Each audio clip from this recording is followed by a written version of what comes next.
Hello and welcome to what is now our second version of the second Thinking Out Loud podcast video, whatever you want to call it. So, as you can tell, we're doing this from the comfort of our own homes because we can't see each other because of the coronavirus lockdown. So, we're basically just going to be talking about any random stuff that pops into our heads, basically. We tried to film this yesterday. Well, we did film it yesterday, but we just got 40 minutes of video and then silence. Would have made a great Charlie Chaplin movie, though. Which was my fault. We tried to film it on my phone, and it went tits up, to put it bluntly. Yeah. It was funny listening to... It was funny watching Matt just try and speak to me for 10 minutes, and I couldn't hear a word of what he was saying. That was the best bit. Yeah, that is very true. It's probably good that we're not going to be sending out yesterday the 10th, because for the last 10 minutes, Harry couldn't hear a word I was saying for some unbeknown reason. That is very true. So, you make a good silent movie actor, let's put it that way. Well, like Buster Keaton. Yeah, or Charlie Chaplin. Actually, no, I wouldn't want to be Buster Keaton because the amount of stunts he did in which he nearly killed himself, I wouldn't want to risk that. A bit like Richard Days before Health and Safety, was it? Very bad health and safety. Back then, we're talking nearly 100 years ago when he was making his movies. Oh, yes. One of the first movie stars, I believe. I don't know an awful lot about him, though. He was one of the first big movie stars to come out of the States, certainly in the comedy, which is what most of his films were about. I see. It was 100 years ago Matt was going to the cinema.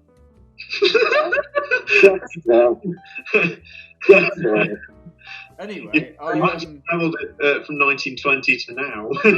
Yeah, I can't remember what we talked about yesterday, to be quite honest. We went on about 70s and 80s fashion, and then it went on to Phil Collins for some strange reason. Oh yes, we should probably talk about that again. Yeah, Phil Collins. Matthew, you can explain this. I don't think Phil Collins is any of our favourite musician in the world, whether that be singer, drummer, or whatever he does. It's basically elevator music. Yeah, pretty much. I mean, none of us are particularly big fans of Genesis, and we're not particularly big fans of any of his solo stuff. But what he did do, which all three of us do like, is that he made the most unintentionally funny video of a concert ever, which we do have, and we will which we will try and show at some point. But it was about 10 years ago, maybe just a bit older than that, and he was performing some of his solo work, and he came on to do the song "In the Air Tonight," but it was just so unintentionally funny because he walked up these steps looking completely lost, walked down the steps looking completely lost. I feel kind for you. That's the lyric, and when you wipe off that grin, he turned to the camera and gave the worst grin you could ever see in your life. It was like this. Genuinely like that. That is what he did. I mean, he did look like somebody that you wouldn't let your children near when he did that. Absolutely. He really did look like a bit of a creep. Oh, for you actually, Phil Collins was actually a child actor in the Beatles' A Hard Day's Night. Was he? Yeah, no, seriously, he was. Seriously? Only just as a cameo, but yeah, he was an actor before he became a musician. The other weird thing was that he was wearing a full black gown, kind of like Voldemort. Yeah, he looked, and obviously because Phil Collins is bald, yes, it didn't do him any favours. Voldemort. Well, Voldemort's bald as well. Yeah, exactly. That's what I mean. He was trying desperately hard to look like Voldemort. I suppose the only difference is the nose. Yeah, the Voldemort, it had kind of like a slit, didn't he, running down? Yeah. But I mean, what we did say yesterday is that is one good thing that's come out of coronavirus, is that the Genesis tour has been cancelled. Yeah. Yes, I just don't like Genesis anyway, regardless of whether Phil Collins was singing. Brings us on to what we probably should have been talking about, which was 70s fashion. Oh, God. Yeah. Say no more. I mean, it's truly terrible. I mean, you just have to look at pictures of Queen in the 70s. Or like Saturday Night Fever. Yes. Or Elton John. Elton John, yes. We could talk about Elton John all day, let's be honest. Yeah. Did you go and see Rocket Man, the film about it? I did watch it last year, yes. Not as great as Bohemian Rhapsody, let's put it that way. Just terrible, I thought. I didn't see Rocket Man. I heard it was quite graphic. Well, it is Elton John for you. Really troubled life at the height of his fame, but I don't think a lot of people hear about it. No. Rock and roll excess, you more hear about Keith Richards or Ozzy Osbourne, how they're still alive, but Elton recently took a lot of drugs at his height of fame. Elton John now just looks like a fat midget. He's basically an Oompa Loompa.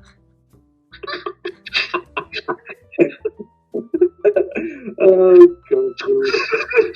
I'm going to borrow that. The thing is, I never went to see Rocket Man. I did go and see Bohemian Rhapsody, though. So did I. That's a great movie. See, it wasn't brilliant. The thing that really irritated me the most was that they got a lot of the release dates for the songs wrong. They got We Will Rock You in 1980 when it was actually released in 1977. Yeah, exactly. And the weird thing is that Brian May and Roger Taylor actually helped make the film. Yeah, John just stayed out of it, but he stayed out of a lot of Queen stuff since 1997.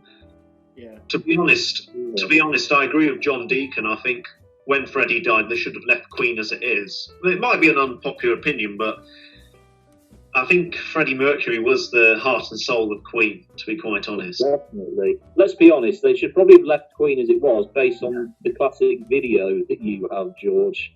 Yes. Which is not yet in the public domain. Butchering a guitar solo. Which I do have on my phone.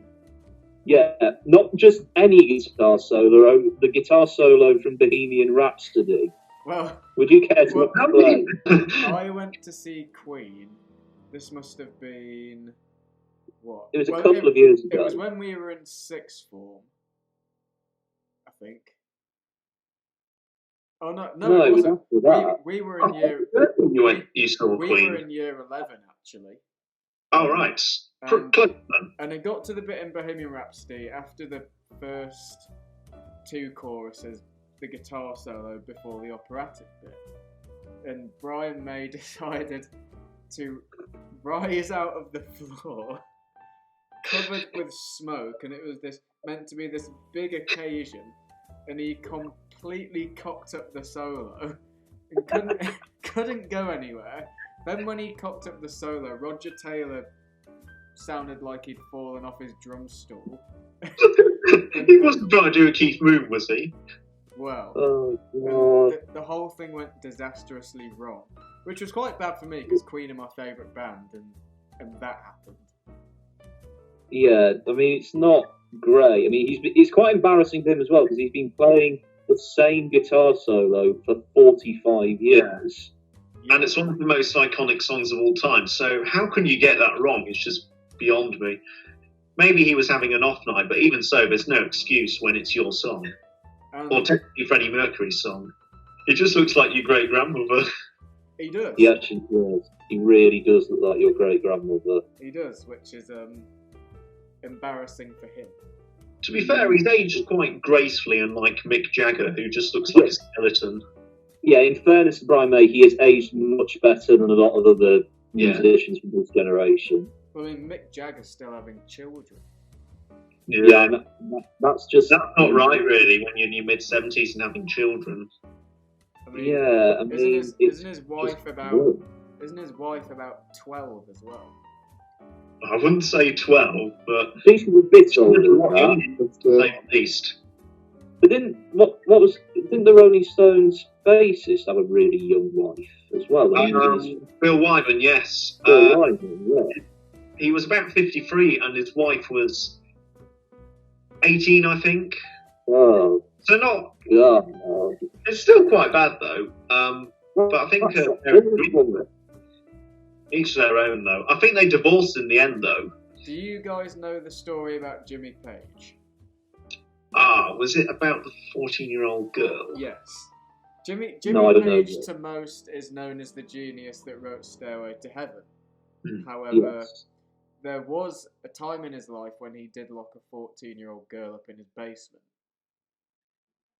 Oh, God. That's bad. Day. Pop stars and rock stars now are at least better behaved than that. Yeah. Unless you call Justin Bieber. Don't even go there. It's bloody terrible. Yes, Justin Bieber is I mean, first of all, when he has facial hair, he does look like an utter moron. And second of all, he can't sing. No, he really I can't. don't know how to sing, to be quite honest with you. The thing with Justin Bieber, apparently he's cleaned up his acts a bit. Yeah. Really? You know. So, well, that's what it seems. Let's be honest, he hasn't been arrested for over a year, so that's probably a good thing. Because at some point, a couple of years ago, it seems like he was getting arrested every week or something like that. Well, that was a good thing because it stopped him from singing. One thing I also find odd is like singers who decide to go to like acting, because not many have been very successful with it. I think there's just Elvis Presley was not. But then again, I think it was his manager making him do it. Yeah, I mean, cause like with Justin Timberlake has been quite successful with both singing and acting. Yeah. And then you've got, and of course, David Bowie. Yes. David Bowie. What's that movie he was in the mid-80s? The space one.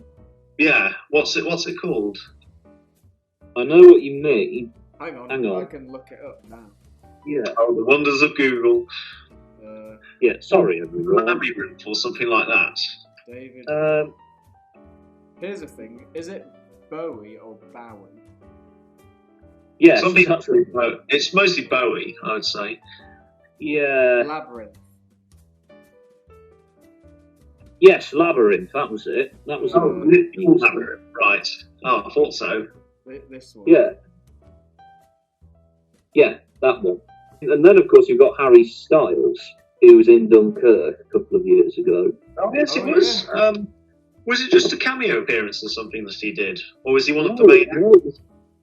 He was one of the main parts in it. But the weird thing is, because Christopher Nolan directed Dunkirk, and he was looking to, obviously, to cast what he thought were fairly new actors that some of the never really come across before, and he genuinely didn't know who Harry Styles was, which to me seemed possible, but he genuinely didn't know who he was, so he ended up casting him in a proper part in the film, not just a cameo. And actually, I went to see Dunkirk, and actually, he wasn't that bad in Harry Styles. Yeah, I think Harry Styles is the best member of One Direction, personally. Oh yeah. In my opinion, he's the one person I can take seriously from that band. It's like George Michael and Wham. He had a successful career outside of it as well. There were only two members of Wham, though. Andrew Ridgeley and obviously George Michael. Yeah, but the thing with Harry Styles, he's desperately trying to be now a Mick Jagger. Oh yeah. And I mean, and it always manages. a lot of the clothes he wears looks like he's borrowed them off his grandma. Yeah.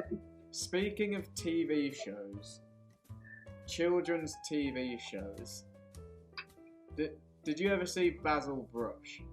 Yes. Oh, yeah. Boom, boom. Well, hang tight. Speak amongst yourselves for a minute. Does Basil Brush, is it still on the television? I don't think so. Oh, right. The thing with Basil Brush, because when we were growing up, it was a revamp. Yeah, it was. Because it came back after a while. Oh, what's he got? It was with Mr. Stephen. In my house, we do have a Basil Brush toy. Oh, Oh my God. Quite unfortunately, to make it work, you do have to shove your hand up his So you have the Basil Brush puppet. anal hole, and he used to make the ha ha bum bum noise. But Yeah. the batteries have gone now, so this is the noise he makes.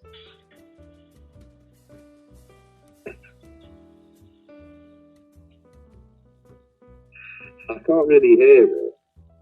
Oh, well, it's basically him just going, oh, oh. It's very much broken.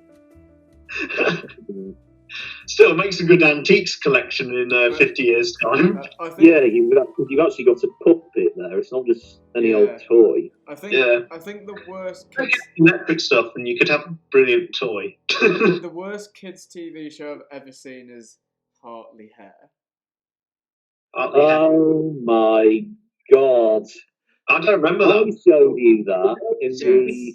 CBBC in the 2000s or something. No, do you remember this? I I definitely showed you. Right. I've never seen it. I probably remember it, but I can't remember it at all. Oh God. Basically, it was on a show in the 70s, which should first of all tell you everything you need to know. It was on in the Frenches. And I first saw it, a clip of it, on a program about television in the 70s, and it was this puppet of the hair called Hartley Hair, and he had a really creepy voice. About the 70s were generally creepy. I'll try and do an impression of this, because he said this: "My name is Hartley Hair, and today I'm going to teach you about being naughty." Oh God, it was horrible. And then him having it off with another puppet. We can all agree that television now is better than it was. In some aspects, yes. I think the comedy of the 70s was better, to be quite honest. Comedy now is dreadful. Comedy now is a million times worse than what it was in the couple of decades or so before we were born. Yeah, I think the last 10 years there really has been a nadir in British comedy. The last great comedy programme, I would say, is Little Britain, and that was 15 years ago. You wouldn't get away with that now. Yeah, you wouldn't get that now. The fat shaming stuff and the disabled guy, that would not fly today. No, well. Or Come Fly With Me. Come Fly, that was only on 10 years ago as well. It was tame compared to Little Britain, though, I would say. They only did once. I'm sorry, Matt Lucas dressed up in blackface. He did. I don't remember that being universally condemned when it came. And he did an impression of a Pakistani man as well on it. He did. With David Walliams' character, who was the racist security. Oh yes, of course. I get what they were trying to satirise. They were trying to satirise sort of racist attitudes in Britain. Oh yeah. I get what they were trying to satirise. I remember Williams' character, the immigration officer, asking Taj, have you any links with Al Qaeda? And Taj just said, I think I might have them on Facebook. Yeah. That's what I remember from it. Like I said, I get what they were trying to do, but it's a bit, certainly by today's standards, it's a bit near the line. With how dire television's got as well, everybody just gets too offended now. I've not really watched much mainstream television since Clarkson, May and Hammond left Top Gear anyway, so yeah. I remember that. We were sat. Me and Matt were sat in the canteen when he got fired. Yeah. For punching a producer over a piece of steak. Yeah, I mean that was actually done not too far from where we live as well. Wasn't it in Whitby? It was being filmed. No, it was somewhere there was a posh hall somewhere in the moors. Oh, right. But that's what happened. They had a very long, strenuous day of filming. They got back to the hotel where they were staying, and of course the restaurant and the kitchen had closed, and the chef had left a cold buffet with Clarkson wanted his steak, so he punched the producer. Big mistake. That there was no hot food. And then they ruined it with Chris Evans, who kept on shifting on that first series, trying to be like Clarkson, but it failed quite epically. Damn Chris Evans. Yeah. I mean, Chris Evans looks like an alpaca. I'm going to say he looks like an alcoholic then. Well, that as well. The thing with He's just a nuisance, Chris Evans. Just an absolute nuisance. I once saw the best car sticker I've ever seen in my life is one that simply said, "Chris Evans is a dick." Yeah. But one of the things as well, right, he completely ruined Top Gear.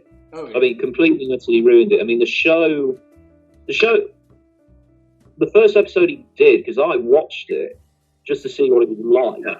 And the first episode he did got quite high viewing figures. And then the next week's episode, the viewing figures that just completely plummeted. Yeah. It's down to individual taste, accents. Yeah, they are very broad. There are some accents that I just find repelling, and that's Brummie and Scouse, for example. Sharon Osborne. You do sound like Aussie there. I don't mind the Scouse accent.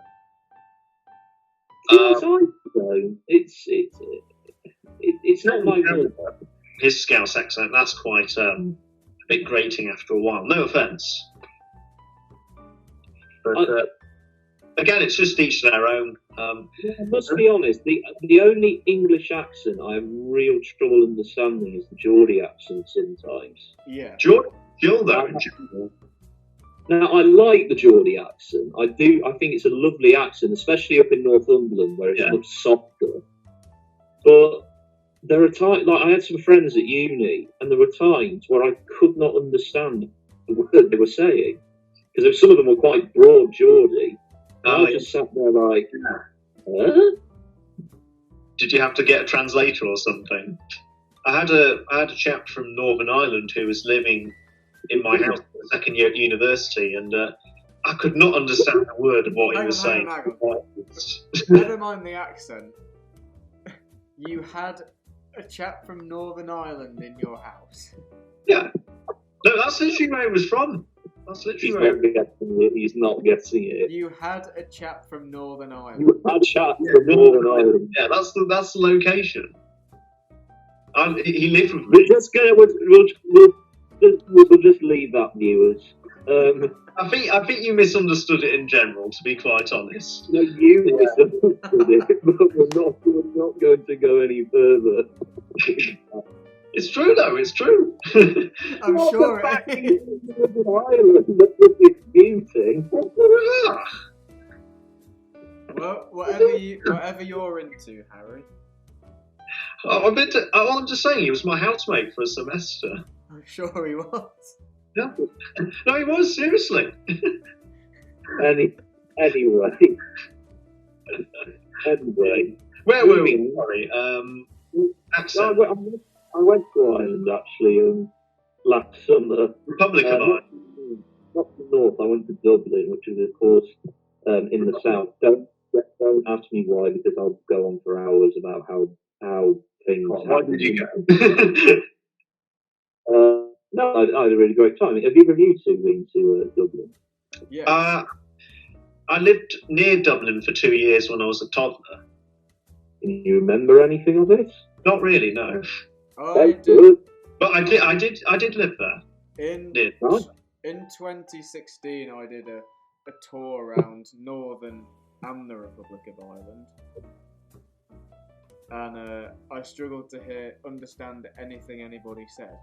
Yeah. I think it's the heart. The more we go into Ireland, the it's quite hard to understand. It's like Scottish people. Yeah. Especially Glaswegians. Oh yeah. Or Indian people. There can be a lot of a very broad, very thick Indian accents there. That reminds me actually. Are AC/DC reuniting or something? Let's run through the members of AC/DC. Brian Johnson is deaf now. Yeah. Angus Young is still dressing up as a schoolboy. Paul Malcolm Young died of dementia, and the drummer was convicted for hiring hitmen to kill people. Yes, that was the one. So, I think disregarding the current circumstances, I think an AC/DC reunion is highly unlikely. Yeah, that's what I mean though, because I heard some weird source they were reuniting or something, but I thought that can't be true. There was the incident when we were in high school, and you walked into a There were many incidents in high school. Can confirm. You walked into a politics lesson and said morning glory to the teacher. Mr. Bully. Yes, to the deputy headmaster as well. To be fair, he saw the funny side of it. He did. Yeah, he did. He did. He didn't absolutely just... It was at that moment that I learned what it actually meant as well. Yeah. Yes, Harry. Let's be honest, I'm not the sharpest tool in the box, but I try my best at times.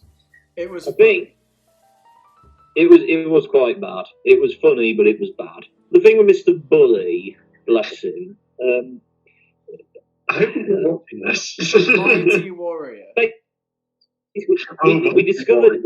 We knew that he was an evangelical preacher, and we discovered some of his sermons online. I don't know how, but we discovered it.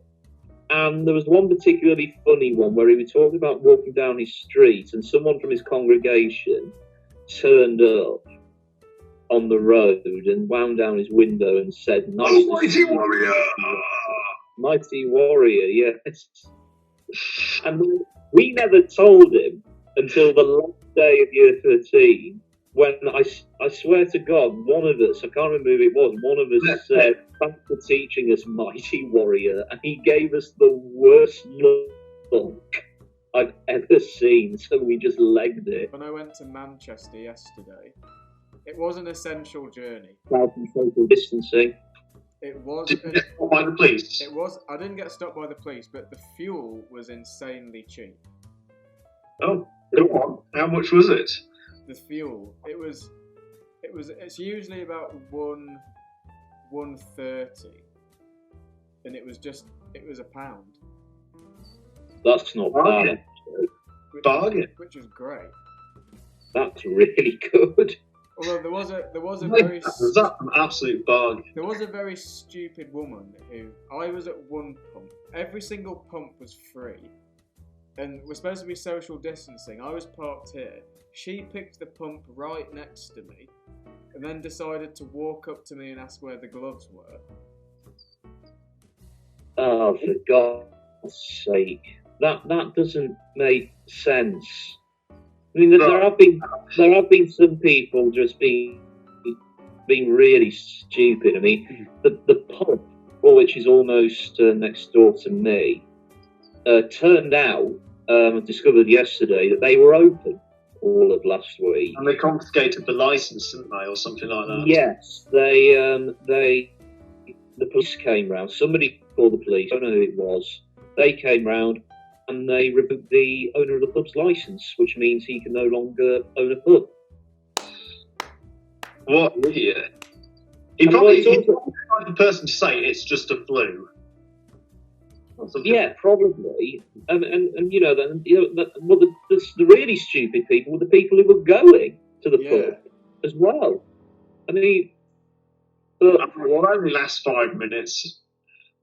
Yeah, that kind of talk. But it's also the case. Well, I've heard of some pubs around the country who have been doing lock-ins. their regular or something. Yeah, off their own accord. So, for those of you, do you know what a lock-in is, George? No. So basically, it's after hours, and often what happens, it's usually friends of the owners of the pub will turn up to the pub after hours. They get locked in, and they basically just spend time drinking. Yeah. An alcoholic's paradise. Yeah, and unfortunately, some pubs have been doing that, as it turns out. The one almost next door to me wasn't doing lock-ins, but they were opening when they should have been. Don't forget to give us a like on Facebook, or even better, give us a follow on Instagram and YouTube. Thank you very much for watching this, guys, and have an epic day. Bye-bye. Bye.